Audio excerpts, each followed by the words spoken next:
Hello friends, study अड्डा for success के daily current affairs में आपका स्वागत है। आज है 28 जून 2020 और आज की तारीख में जो भी मोस्ट इंपोर्टेंट क्वेश्चन बन रहे होंगे करंट अफेयर के सेक्शन से आने वाले सभी गवर्नमेंट एग्जाम के लिए वो यहाँ डिस्कस की जाएंगे। वीडियो को अंत तक देखिएगा। अगर आप चैनल पर नए हैं तो चैनल को सब्सक्राइब कर लीजिए।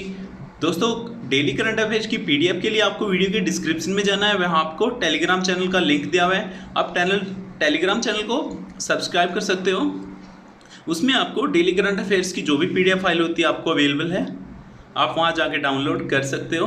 दोस्तों, यहाँ पर जो भी करंट अफेयर डिस्कस किया जाता है वो जो भी मोस्ट इंपॉर्टेंट न्यूज़पेपर है जैसे the Hindu, Hindustan times, business standards, Dainik Bhaskar, Dainik Jagran का राष्ट्रीय संस्करण, उन्हीं से जो भी मोस्ट इंपॉर्टेंट क्वेश्चन लगते हैं दोस्तों आने वाले गवर्नमेंट एग्जाम में पूछे जाने की संभावना है, वही यहाँ डिस्कस की जाती है। और दोस्तों, यहाँ पर एक क्विज भी की क्वेश्चन भी होता है। दोस्तों, एक डेली क्विज होता है क्वेश्चन, आपको उसका आंसर कमेंट बॉक्स में लिखना होता है। अगले दिन आपको उसका आंसर मिलेगा। अगर डेली करंट अफेयर आप अच्छे से पढ़ रहे हो, आपको प्रीवियस लेक्चर आपने देखा, तो आप उसका आंसर इजीली फाइंड आउट कर सकते हो। इससे होगा क्या दोस्तों, इससे आपको रिमाइंड होगा जो आपने पढ़ा है। आज का क्विज का क्वेश्चन है, स्वामी विवेकानंद ने इनमें से किसकी स्थापना की थी। दोस्तों, हाल ही में आपको पता ही होगा, कल अगर आपने वीडियो देखा हो तो उससे रिलेटेड क्वेश्चन है, स्वामी विवेकानंद ने इनमें से किसकी स्थापना की थी। ऑप्शन है ब्रह्म समाज, option B Arya Samaj, option C Ramakrishna Paramahamsa, option D इनमें से कोई नहीं। उत्तर आपको कमेंट बॉक्स में बताना है कि जो स्वामी विवेकानंद जी थे इन्होंने किसकी स्थापना की थी इनमें से। कल का प्रश्न था IBM मल्टीनेशनल कंपनी है, उसका फुल फॉर्म बताना था आपको ऑप्शन दिए गए थे 4। इसका सही आंसर है डी। IBM का फुल फॉर्म है इंटरनेशनल बिजनेस मशीन। ये दोस्तों अमेरिका की मल्टीनेशनल कंपनी है। कई स्टूडेंट ने इसका आंसर दिया है।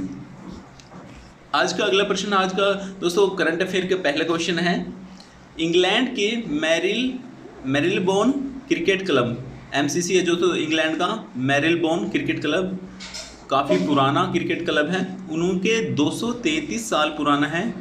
जो उनके आज तक का इतिहास है दोस्तों, उनमें कोई भी महिला अध्यक्ष नहीं बनी है। तो अब नई जो अध्यक्ष बने हैं MCC के, वो एक महिला बनी है, उनका नाम बताना है। पहली महिला है, इसलिए इम्पोर्टेंट हो जाता है। कोई भी दोस्तों जो पहला होता है, जैसे पहली महिला है किसी भी क्रिकेट क्लब या बोर्ड की, वो इम्पोर्टेंट हो जाता है। जैसे राष्ट्रपति हैं या ऐसे कोई भी क्वेश्चन हो पहला, तो वो फेमस हो जाता है दोस्तों। तो इंग्लैंड की जो मैरिलबोर्न क्रिकेट क्लब है उसके 233 सालों के इतिहास में अध्यक्ष बनने वाली पहली महिला का नाम है क्लेयर कोनोर है। ये इंग्लैंड की तरफ से क्रिकेट खेलती थी।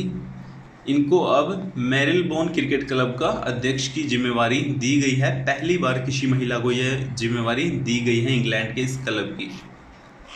जो मैरिलबोर्न क्रिकेट क्लब है उसकी स्थापना हुई थी दोस्तों 1787 में। बहुत पुराना क्रिकेट क्लब है। मुख्यालय है जो इसका लंदन में है, यूनाइटेड किंगडम में। इंग्लैंड का क्रिकेट क्लब है ये। आज का अगला प्रश्न है, फाइनेंशियल एक्शन टास्क फोर्स की किस देश को ग्रे लिस्ट में शामिल रखा है। दोस्तों, फाइनेंशियल एक्शन टास्क फोर्स जो FATF अंतर्राष्ट्रीय एक समूह है, उन्होंने पाकिस्तान को ग्रे लिस्ट में शामिल रखा है। FATF के बारे में आप जान लो, ये काफ़ी इम्पोर्टेंट है। अगर आप कोई भी स्टेट का एग्ज़ाम दे रहे हो या सेंटर का एग्ज़ाम दे रहे हो, उसके लिए FATF से इम्पोर्टेंट जुड़ी जानकारी है जो यहाँ डिस्कस की जाएगी। दोस्तों, पाकिस्तान को इन्होंने अपनी ग्रे लिस्ट में शामिल रखा है।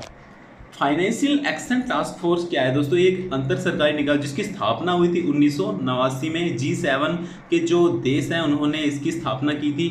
इसका काम क्या होता है दोस्तों, अंतर्राष्ट्रीय स्तर पर जो भी आतंकवाद को बढ़ावा देने के लिए जो सरकार गवर्नमेंट की मुद्रा का यूज़ किया जाता है उसके लिए, और मनी लॉन्ड्रिंग से संबंधित आतंकवाद के वित्त पोषण पर निगाह रखता है। ये जो भी विश्व में होते हैं देश जहाँ पर आतंकवाद है, उनके लिए यह यूज करता है अपनी पावर कि उनको जो धन सप्लाई करना है। अगर जो देश जो आतंकवाद के विरुद्ध अपने धन का उपयोग नहीं कर रहे हैं, उनको यह ग्रे लिस्ट में रखता है। दोस्तों, जो आतंकवाद को बढ़ावा देते हैं उनको ग्रे लिस्ट में रखा जाता है, और जो आतंकवाद को ख़त्म करने के लिए जो अपने देश की आर्थिक गतिविधियों को बढ़ा चढ़ाकर काम करते हैं उनके लिए वे ब्लैक लिस्ट में काम करता है। दो तरह की लिस्ट होती है इसमें। जो पाकिस्तान है दोस्तों, आपको पता ही होगा, पाकिस्तान में जो आतंकी संगठन है इनको धन देने के लिए, इनको बढ़ावा देने के लिए बात की गई है पाकिस्तान को। हाल ही में जो रिव्यू कमेटी थी उन्होंने पाकिस्तान को इस ग्रे सूची में ही डाले रखा है। 2018 से पाकिस्तान ग्रे सूची में ही है। जो FATF का मुख्यालय है वो पेरिस में है, फ्रांस में। स्थापना हुई थी जुलाई 1989 में और अध्यक्ष है चीन के जियांग लियू और इसके सदस्य राष्ट्र हैं जो 37 हैं इसके। दोस्तों दो प्रकार की सूचियाँ हैं, ब्लैक सूची और ग्रे सूची। आपको पता हो, इनमें डिफरेंस आपको पता हो जाना चाहिए कि ब्लैक सूची क्या होती है और ग्रे सूची। ब्लैक सूची वही होती है कि दोस्तों जो भी आतंकवाद के विरुद्ध अपने देश के मुद्रा का उपयोग करके उनको कम करने के लिए काम कर रहा है उनके लिए ब्लैक सूची है। और ग्रे सूची किस प्रकार के देशों के लिए है, जो आतंकवाद को बढ़ावा देते हैं, ना कि ख़त्म करने के लिए। तो आतंकी संगठन है जो पाकिस्तान के, उनको पाकिस्तानी सरकार द्वारा मदद करने की ऐसी सूचनाएं रिव्यू कमेटी में रखी गई हैं, तो इनको ग्रे लिस्ट में रखा है लगातार पाकिस्तान को। FATF के बारे में आप गूगल से भी पढ़ सकते हो दोस्तों, लेकिन जो मैंने जानकारी अप्लाई की है वो भी काफ़ी सफिशिएंट है। अगर किसी एग्जाम में पूछा जा सकता है तो इनमें से पूछा जाएगा। आज का अगला प्रश्न है, अंतर्राष्ट्रीय मुद्रा कोष इंटरनेशनल मॉनेटरी फंड ने भारतीय अर्थव्यवस्था के वित्त वर्ष 2021 में कितने प्रतिशत गिरावट का अनुमान लगाया है। जो IMF है दोस्तों, उन्होंने प्रेडिक्शन लगाई है 4.5% गिरावट का भारतीय अर्थव्यवस्था में।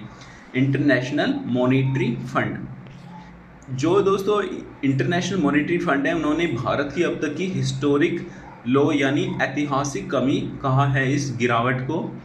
ये इसका जो मेन कारण है दोस्तों वो आपको पता ही होगा, कोरोना वायरस के कारण जो भी लॉकडाउन हुआ था उससे काफ़ी उद्योगों को नुकसान हुआ था। उसी के दौरान ये अर्थव्यवस्था में गिरावट का प्रेडिक्शन लगाया है जो IMF है। IMF का मुख्यालय है वाशिंगटन में, वाशिंगटन DC अमेरिका में, संयुक्त राज्य अमेरिका में जो वाशिंगटन DC है वहाँ पर इसका मुख्यालय है। IMF का स्थापना हुई थी जुलाई 1944 में। जो IMF के जो वर्तमान प्रमुख है वो हैं बुल्गारिया की अर्थशास्त्री हैं दोस्तों, क्रिस्टलिना जर्विया, वो हैं जो IMF की प्रमुख है जो वर्तमान। आज का अगला प्रश्न है, नासा ने अपने मुख्यालय का नाम किसके नाम पर रखने की घोषणा की है। नासा है जो दोस्तों अंतरिक्ष एजेंसी है जो अमेरिका की, उन्होंने अपना नाम, अपने मुख्यालय का नाम मैरी W जैक्सन है जो एक इंजीनियर थी नासा की, उनके नाम पर अपने मुख्यालय का नाम रखने की घोषणा की है नासा ने। ये दोस्तों आप देख सकते हो मैरी जैक्सन, इनके नाम पर अपने मुख्यालय का नाम रखने की घोषणा की। ऐसे नासा का मुख्यालय कहाँ पर है, संयुक्त राज्य अमेरिका का जो वाशिंगटन DC है वहाँ पर नासा का मुख्यालय है। IMF का भी मुख्यालय वाशिंगटन DC है दोस्तों, नासा का भी, ये याद रखना है। नासा की जो वर्तमान प्रशासक हैं वो हैं जिम ब्रिडेनस्टाइन। स्थापना हुई थी नासा की 1 अक्टूबर 1958 में।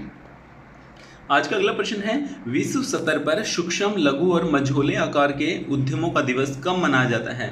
यह मनाया जाता है 27 जून को। 27 जून को MSME वर्ल्ड लेवल पर मनाया जाता है। भारत के जो MSME मंत्री हैं आपको पता होगा, नितिन गडकरी जी हैं। नितिन गडकरी जी का जो संसदीय क्षेत्र है नागपुर है, नागपुर से ये सांसद हैं। वो भारत के माइक्रो स्मॉल मीडियम एंटरप्राइज के मंत्री हैं भारत के। जो international society for small and medium enterprises है उसका मुख्यालय भी भारत में ही है, वहाँ नई दिल्ली में है। आज का अगला प्रश्न है, फीफा महिला विश्व कप 2023 कहाँ आयोजित किया जाएगा। हाल ही में घोषणा की गई है फीफा द्वारा, ये होगा आयोजित ऑस्ट्रेलिया और न्यूजीलैंड में। ऑस्ट्रेलिया और न्यूजीलैंड देश दोनों मिलकर जो फीफा महिला विश्व कप होगा 2023 उसको ऑर्गेनाइज करेंगे। फीफा का मुख्यालय है ज्यूरिख जगह है स्विट्जरलैंड में, वहाँ पर फीफा का मुख्यालय है। फीफा के वर्तमान अध्यक्ष हैं जियानी इन्फेंटिनो। स्थापना हुई थी जो 1904 में हुई थी, 21 मई 1904 को फीफा की स्थापना हुई थी। पेरिस में, फ्रांस की कैपिटल है जो, वहाँ पर इसकी स्थापना हुई थी फीफा की। जो फीफा का वर्तमान में जो मुख्यालय है वो ज्यूरिख स्विट्जरलैंड में है। आज का अगला प्रश्न है, मध्यम आय वर्ग के उपभोक्ताओं को पर्सनल लोन के लिए मोबाइल ऐप नवी लैंडिंग किसने लॉन्च की है।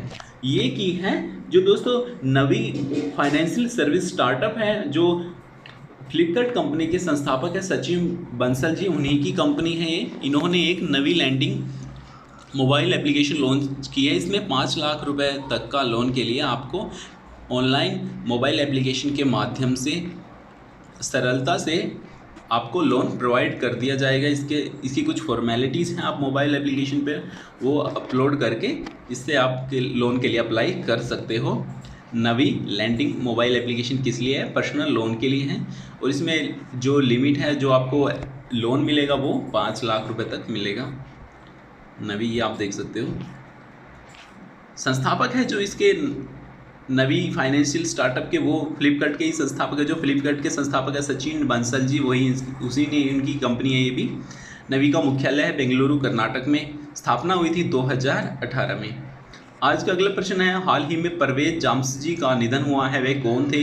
परवेज जामसी नामे जाने दोस्तों 1971 का जो भारत पाकिस्तान युद्ध हुआ था उसमें स्क्वाड्रन लीडर थे। ये रिटायर्ड थे, इनका हाल ही में निधन हुआ है। इनको इनकी बहादुरी के लिए जो 1971 में इन्होंने काम किया था भारत पाकिस्तान युद्ध में, उनके लिए वीर चक्र से भी सम्मानित किया गया था। इनको वीर चक्र सम्मानित थे ये। इनका हाल ही में निधन हुआ है। आज का अगला प्रश्न है, निवेश को बढ़ावा देने के लिए महापरवाना योजना किस राज्य ने शुरू की है? ये की है महाराष्ट्र ने। महाराष्ट्र सरकार ने दोस्तों महापरवाना योजना शुरू की है। इसमें जो भी 50 करोड़ और उससे ज़्यादा की इन्वेस्टमेंट का कोई भी उद्योग स्थापित करेगा, उसके लिए एक सरल प्रक्रिया के लिए माध्यम से उनके लिए गाइडलाइन जारी की गई है महाराष्ट्र सरकार द्वारा, जिससे ज़्यादा से ज़्यादा निवेश हो सके महाराष्ट्र सरकार में, जिससे उनका ग्रोथ हो सके। महापरवाना योजना नाम से ये योजना शुरू की है महाराष्ट्र सरकार ने। महाराष्ट्र के मुख्यमंत्री हैं उद्धव ठाकरे, राज्यपाल हैं भगत सिंह कोश्यारी। आज के अगला प्रश्न है, स्विस नेशनल बैंक द्वारा जारी एनुअल बैंकिंग स्टैटिस्टिक्स 2019 में भारत अपने नागरिकों द्वारा जमा किए गए धन के मामले में कौन से स्थान पर है? स्विस बैंक का आपको मुद्दा लगातार था दोस्तों। जब कांग्रेस की गवर्नमेंट थी उस टाइम बीजेपी ने भी कई प्रोटेस्ट हुए थे इसके विरोध की जो स्विस बैंकों में काला धन है उसको भारत लाया जाए। उसी का है दोस्तों ये स्विट्जरलैंड में जो नेशनल बैंक है उसी में जमा राशि होती है, उन्हीं को स्विस बैंक में जो काला धन बोला जाता है वही है। तो उसमें भारत के नागरिकों द्वारा जमा गए धन के मामले में भारत का स्थान है 77वें स्थान पर है भारत। पहले स्थान पर है इसमें ब्रिटेन, दूसरे स्थान पर है अमेरिका। जो स्विस नेशनल बैंक है दोस्तों उसका मुख्यालय कहाँ पर है? ज्यूरिख स्विट्जरलैंड में है। ज्यूरिख स्विट्जरलैंड में ही फीफा का मुख्यालय भी अभी हमने ऊपर डिस्कस किया है।